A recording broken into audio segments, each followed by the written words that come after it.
அன்பான இனிய உறவுகளுக்கு காவேரியும் விஜயும் மாடியிலேருந்து வர்றாங்க. நல்லா தன்னோட மலரும் நினைவுகளை நைட்டு ஃபுல்லாக பண்ணி தீர்த்துடுறாங்க. அவ்வளோ அழகாக 2 பேரோட அந்த ஒற்றுமையான பேச்சும் காதல் ததும்பிய ஒரு அழகான சீனும் செம்மையாக இருந்துச்சுன்னு தான் சொல்லணும். அப்படி ஒரு வீக்காக ஒன்று சேர்ந்தாலே அது ஒரு சந்தோஷமான நிகழ்வு தாங்க. அழகான ஒரு ஜோடி புறாக்களை பார்த்தா எப்படி இருக்கும் ஒரு வனத்தில், அந்த மாதிரி தான் இருந்துச்சு. இப்போ காலையில் இறங்கி வராங்க, வீடு ஃபுல்லாக அலங்கரிச்சிருக்கு. பார்த்து ஆச்சரியப்பட்டு போகிறாங்க. பாஸ் என்ன இது இவ்வளோ அழகாக இருக்குது அப்படின்னு கேட்க, நானும் தானே உன் கூட வர்றேன், இப்படி வீடே அலங்கரித்து வச்சுருக்காங்க, என்ன விசேஷம், என்ன நமக்கே தெரியாமல் தாத்தாவும் பாட்டியும் என்ன இவ்வளோ நமக்காண்டி சர்ப்ரைஸ் கொடுக்குறாங்களா, ஏய் நமக்காகவா இல்லை யாருக்காகன்னு தெரியலையே, ஆமாம் ஆமாம் வாங்க வாங்க அப்படின்னு சொல்லிட்டு சுற்றி பார்க்குறாங்க. ஃபுல்லாக அலங்கரிச்சிருக்காங்க. தோரணங்களும் பார்த்தீங்கன்னா அப்படி இருக்குது. ஐயோ என்ன பாஸ் இப்படி இருக்குது, சரி வாங்க பாட்டிக்கிட்ட போய் கேட்போம். பாட்டி அப்படின்னு சொல்லலே தாத்தா வந்துடுறாங்க. வாப்பா வாப்பா வா வா வா வா விஜய், வாமா காவேரி, என்ன நல்லா தூங்குனீங்களா, ரெஸ்ட் எடுத்தீங்களா, அதெல்லாம் இருக்கட்டும் தாத்தா, என்ன இது இவ்வளோ அலங்காரங்கள் என்ன அப்படின்னு கேட்க, அது சஸ்பென்ஸ் அப்படிங்கிறாரு. எனது சஸ்பென்ஸா தாத்தா, எங்களால் அப்படியே தாங்க முடியலை, சொல்லுங்கள் என்ன அப்படின்னு கேட்குறாங்க. இருப்பா இரு அப்படின்னு சொல்லையிலே பார்த்தீங்கன்னா அங்கேருந்து 2 சொந்தக்காரவங்களாம் வராங்க. என்னது இவங்களாம் வராங்க, தாத்தா இவங்க நம்ம சித்தியோட மாமியார் தானே அப்படின்னு கேட்குறாங்க. ஆமாம் அப்படின்னு சொல்ல, வாங்க வாங்க, என்னப்பா விஜய் நல்லா இருக்கியாப்பா, நல்லா இருக்கேன் பாட்டி அப்படிங்கிறாங்க. என்னடி காவேரி, எங்கள் வீட்டு பேரனை அப்படியே வளைச்சி கூட்டிக்கிட்டு போயிட்டியா, ஆட பாவிங்களா, இவங்க வீட்டில் இருக்கவங்க உனக்கு உறவுக்காரங்களா இல்லையா, இந்த பொண்ணை உன் மயனுக்கு எடுத்தியா எடுக்கலையா, அன்புக்கு அம்மா இருக்கா இல்லையான்னு கூட தெரியாத அளவுக்கு நீங்கள் இருந்தீங்க. இப்போ பார்த்தா என் வீட்டு பேரனை நீ கூட்டிகிட்டு போயிட்டியான்னு எவ்வளோ வாய்ஸை விடாலு பார்த்தா, ஆமாம் ஆமாம் உங்கள் பேரனுக்கு ஒன்றும் தெரியாது, நான் கூட்டிகிட்டு போயிட்டேன் அப்படின்னு காவேரி சொல்ல, என்னடா அது உன் பொண்டாட்டி பயங்கரமான வாயாடியாக இருப்பா போல இருக்கு அப்படின்னு சொல்லல அன்பு அங்கேருந்து வராரு. ஆமாம்மா வாயாடிங்கிறதுனால நான் எல்லாத்தையும் வளைச்சி போட்டுக்கிட்டு இருக்காங்க சித்தப்பு அப்படிங்கிறாங்க.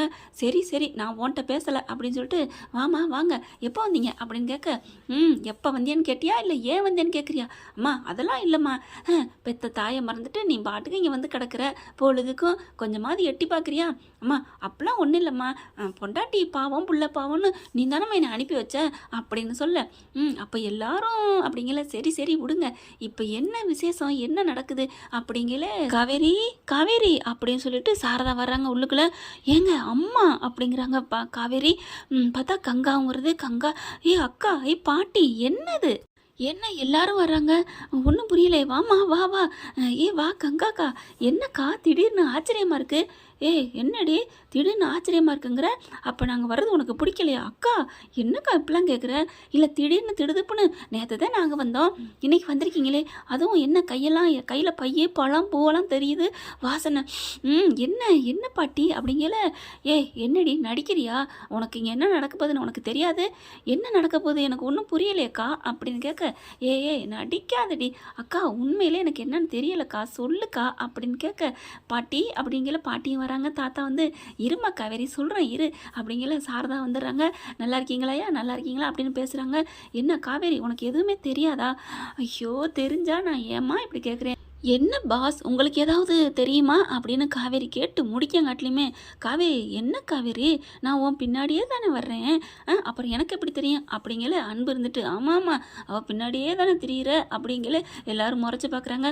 சரி சரி அப்படின்னு குனிஞ்சுக்கிறாரு. அடுத்து இருப்பா நான் சொல்கிறேன் அப்படின்னு சொல்லிட்டு இருக்கல, பாட்டி பார்த்தீங்கன்னா அதாவது ராதாவா அவங்க மாமியார் இருக்காங்களா, என்னடி நேற்று தான் சொன்னேன் உடனே ஃபங்க்ஷனை ஆரம்பிச்சிட்டிங்களா அப்படிங்கிறாங்க. ஃபங்க்ஷனா யாருக்கு, எல்லாம் காவேரி உனக்கு தான் அப்படின்னு சொல்ல, எனக்கா அப்படிங்கிற சாரதா வர்றாங்க.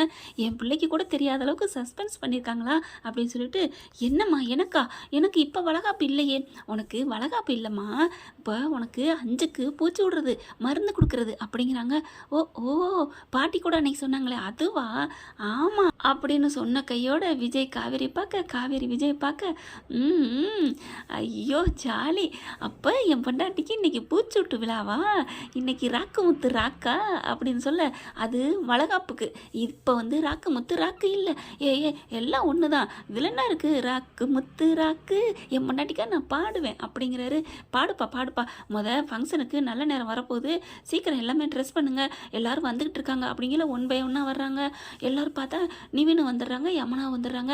வாங்க வாங்க அப்படின்னு போயிட்டு ஓடி போய் நிவினை அப்படி கட்டி பிடிக்கிறாரு விஜய். யமுனா பார்க்குறாங்க, என்னண்டு விஜய்க்கு கொஞ்சம் கூட டவுட்டே வரலையா, நம்ம புருஷன் மேலே இவ்வளோ அட்டாச் ரியாக்ஷன் ஆகிட்டாரே, ஒன்றுமே புரியலையே, நம்ம ஏன் அந்த மாதிரி பேச முடியலை, பார்க்க தோணலை, சே சரி பார்ப்போம் என்ன நடக்குதுன்னு அப்படின்னு சொல்லிட்டு கங்காவை பார்த்துட்டு அக்கா அப்படின்னு ஓடி போய் கட்டி பிடிச்சிக்கிறது. அதே அளவு காவேரியை கட்டி பிடிக்க வேணாமா, வந்திருக்கதே காவேரிக்காக, பார்த்தா அக்கா அப்படிங்குது. வாடி யமுனா அப்படி சந்தோஷமாக காவேரி வரவேற்கிறாங்க எல்லாத்தையுமே. அடுத்து சந்தோஷம் தாங்கலை. சரிடி போயிட்டு ட்ரெஸ்ஸை மாற்றிட்டு வாங்க அப்படிங்கிறாங்க. சரிம்மா அப்படிங்கல சாரதா பார்க்குது. வா காவேரி உனக்கு நான் கட்டி விட்றேன் அப்படிங்கல விஜய் பார்க்குறாங்க. அப்படிங்கிறாரா. உடனே காவேரி இருந்துட்டு இல்லைம்மா நான் கட்டிக்கிறேம்மா அப்படின்னு சொல்லல, ஏய் உனக்கு தான் கட்ட தெரியாதுடி, நான் கட்டி விட்றேன். என்னது கட்ட தெரியாதா, யார் சொன்னா, என் பொண்டாட்டிக்கு கட்டுறதுக்கெலாம் ஆள் இருக்குது அப்படிங்கிறாங்க. ஆளா யார் அப்படின்னு சிரிக்கிறாரு விஜய். எல்லாம் ஐயாப்பில் தான் அப்படின்னு காலரை தூக்கி விட்றாங்க. வெக்கப்பட்டுட்டு சிரிக்கிறாங்க காவேரி. அதை விட சாரதா வெக்கம் வருது. ஏய் நான் கட்டி விட்றேன்டி, அம்மா ப்ளீஸ்மா அவர் எனக்கு கட்டி விடுவாருமா அப்படின்னு சொல்லி தாத்தா சிரிக்கிறாரு. ஐயோ சரி சரி போய் கட்டி விட்டு வாங்க, நான் அப்புறம் வர்றேன் அப்படிங்கிறாங்க சாரதா. அடுத்து சாரதா வந்து உள்ளுக்குள்ள வேலைக்கு அவங்கவுங்க பேச ஆரம்பிக்கிறாங்க. கங்காக்கிட்டையும் யமுனாக்கிட்டையும் போகிறாங்க. இங்கே பாருடி ஒழுங்கா மூஞ்சி சுரிச்சு வச்சுக்காம நல்லபடியாக வேலையை பாருங்க, எங்களுக்கு என்ன வேலை இருக்குது, வேலை இல்லாட்டியும் சிரித்து பேசுங்கடி அப்படிங்கிறாங்க. அவங்க வீட்டில் பார்த்தியா என்ன சண்டை போட்டு வந்தாங்க, ஆனாலும் இப்போ நம்ம பிள்ளைய மனசை புரிஞ்சுக்கிட்டு சமாதானமாகி அப்படியே பழசை மறந்துட்டாங்கல்ல, அந்த மாதிரி நீங்களும் இருங்கடி அப்படிங்கிறாங்க. பார்க்கலாம் அப்படிங்குதுங்க ரெண்டும்.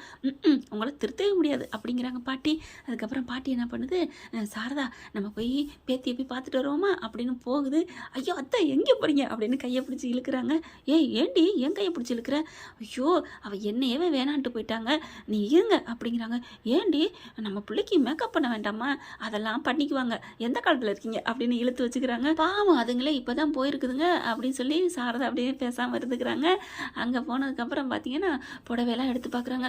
சூப்பராக இருக்குல்ல, இந்த படம் நல்லா இருக்குல்ல, அம்மா கூட அந்த படம் நல்லா இருக்குல்ல, ஐயோ அம்மா கூடவே கட்டாட்டியும் பரவாயில்ல, பாட்டி எடுத்து வச்சிருக்கு, இதை கட்டிருமா தாயி அப்படிங்கிறாரு விஜய். நல்ல வேலைங்க ஒரு இதுலேருந்து நான் தப்பிச்சுக்கிட்டேன், இவங்க சொல்லாதது அப்படிங்கிறாங்க. என்ன காவேரி, ஆமாம் இவங்க முன்னாடியே சொல்லியிருந்தாங்கன்னு வைங்களேன், என் பொண்டாட்டிக்கு நான் எடுத்து கொடுக்குற புடவை தான் கட்டணும் அப்படின்னு நீங்கள் ஒரு புடவை தூக்கியாந்துருப்பீங்க, நான் இங்கி பாங்கி போட்டு பார்த்து யார் எடுத்து கொடுத்த புடவை கட்டுறதுன்னு நான் வந்து பயங்கரமாக டிஸ்கஸ் பண்ணணும், அதுலேருந்து நான் தப்பிச்சுக்கிட்டேன் அப்படிங்கிறாங்க. அடி பாவி, அப்போ புருஷன் எடுத்து கொடுத்த சேலையை கட்டுறதுக்கு நீ யோசிக்கணுமா, இங்கி பாங்கி போடணுமா, அதுக்கு இல்லை பாஸ், பாட்டியும் முக்கியம் அம்மாவும் முக்கியம், அப்போ புருஷன் என் உயிருக்குள்ள இருக்கிற பொக்கிஷம் அப்படிங்கிறாங்க. இப்படியே சொல்லி நடிக்காத அப்படிங்கிறாரு. காதை பிடிச்சி திருகிறாரு. மாமா பாப்பாவுக்கு வலிக்கும். என்னது பாப்பாவுக்கு வலிக்குமா, நான் உனக்கு தண்டி இல்லைனே, ஆமாம் நான் சாப்பிட்டா பாப்பாவுக்கு போய் சேருதில்ல, ஆமாம் நான் பாட்டு கேட்டா பாப்பாவுக்கு சேருதில்ல, ஆமாம் அப்போ எனக்கு வலிச்சா பாப்பாவுக்கும் வலிக்கும், இனிமேல் நான் உனக்கு இல்லவே மாட்டேன், அடிக்க மாட்டேன், திட்ட மாட்டேன், அப்படியே மாமா கொஞ்சிக்கிட்டே இருப்பேனா அப்படின்னு சொன்னோன்னே போ மாமா அப்படிங்கிறாங்க. ஏய் என்னடி போமான்னு தள்ளி விடுற அப்படின்னு கேட்க, அதெல்லாம் ஒன்றும் இல்லை, சரி கொடு இந்த புடவை எடு, பாட்டி எடுத்த புடவையே கட்டுவோம் அப்படின்னு சொல்லிட்டு வேகமாக பின்ன அவுத்து விட்றாங்க. வேகமாக ஹலோ என்ன, சாலெல்லாம் கழட்டிட்டு ட்ரெஸ் எல்லாம் போட்டணும்ல, ஹலோ அது எங்களுக்கு தெரியும் நீங்கள் போங்க அப்படிங்கிறாங்க. என்னடி அம்மா கிட்ட சொல்லி கூட்டிகிட்டு வந்த, இப்போ என்னை வேணான்னு சொல்கிறேன், நீங்கள் புடவை மட்டும் கட்டி விட்டா போதும், நீ அங்கிட்டு திரும்பிக்கங்க அப்படின்னு சொல்லிட்டு இவங்க ட்ரெஸ் எல்லாம் போட்டுட்டு புடவை மட்டும் கொடுக்குறாங்க. அதுக்கப்புறம் இந்தாங்க அப்படிங்கிறாங்க. சிரிக்கிறாரு. என்ன சிரிப்பு, ஒன்றும் இல்லை, நீ அங்கிட்டு திரும்பிக்கிட்டு ட்ரெஸ் மாத்திரதான் நினச்ச, இங்கிட்டு பீரோல் இருக்கிறது தெரியாமல், அதுவும் கண்ணாடி பீரோல் நீ முன்னாடி தெரிஞ்சிச்சு, எல்லாம் ஐயோ மாமா போ மாமா அப்படின்னு வைக்கப்படுறாங்க. புடவை ஃப்ளீட்டு அழகாக எடுக்கிறாங்க. அப்படியே மடித்து அன்னைக்கு புடவை கட்டையில் சொருக போயில அப்படின்னு கொடுத்துட்றாரு இல்லையா. ஆனால் அன்னைக்கு அவங்க யாரோ இவங்க யாரோன்னு இருந்தாங்க, இப்போ நீ வேறோ நான் வேறோ அப்படின்னு ஒன்று சேர்ந்துட்டாங்க இல்லையா. அதனால் என்ன பண்ணுறாங்க, நோ அப்படின்னு சொல்லிட்டு இவங்க காவேரி வாங்க போகிறாங்க. நோ அப்படின்ட்டு இவங்களே டக்குன்னு சொருகிறாரு. அவ்வளோதாங்க. அப்படி கொடி கட்டி பறக்கிறாங்க நம்ம காவேரி. சந்தோஷம் தாங்கலை. அப்படியே விஜயை கட்டிக்கிறாங்க. காவேரியும் விஜய் எப்படி கட்டிக்கிட்டாங்க, சொருவிட்ட இடத்துல இவரும் கட்டிக்கிறாரு. முகத்தை அப்படியே தன் மார்போடு அந்த வயிற்றோடு சேர்த்துக்கிறாங்க. அப்போ தான் பார்க்குறாங்க, பார்மா காவேரி நான் ஒன்றும் உன் காலடியில் விழுந்து கிடக்கல, என் பாப்பாவுக்கு முத்தம் கொடுக்குறேன் அவ்வளோதான் அப்படிங்கிறாங்க. செம்ம ஹாப்பியாக போயிட்டுருக்குங்க. ஓகே ஃப்ரெண்ட், பார்க்கலாம் என்ன நடக்க போகுதுன்னு. இந்த பதிவு உங்களுக்கு பிடிச்சிருந்துச்சுன்னா உங்கள் பொண்ணான கையால் ஒரு லைக்கை போட்டு சப்ஸ்கிரைப் பண்ணிடுங்க. Thank you friends.